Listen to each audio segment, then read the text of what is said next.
ભાવનગર નવી મુંબઈ વિમાની સેવાનો પ્રારંભ થયો છે। કેન્દ્રીય ઉડ્ડયન મંત્રી કે રામમોહન નાયડુ અને કેન્દ્રીય રાજ્યમંત્રી નિમુબેન બાંભણિયાની હાજરીમાં ઇન્ડિગો એરલાઇન્સની ફ્લાઇટને લીલી ઝંડી બતાવાઈ।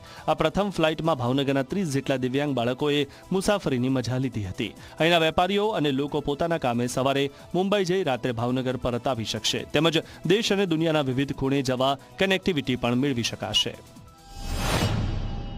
મોદી સાહેબના નેતૃત્વમાં દિવ્યાંગજનો સાથે સંવેદના જોડાયેલી છે, ત્યારે એના જીવનમાં પણ આ પ્રથમ ફ્લાઇટ એ જ્યારે બેસશે ત્યારે એમને પણ એક અનેરો આનંદ આવશે। આ જે ભાવનગરથી નવી મુંબઈની 2 ફ્લાઇટ છે એની સાથે 18 કરતાં પણ વધારે શહેરો સાથે કનેક્ટિવિટી પણ જોડાયેલી છે।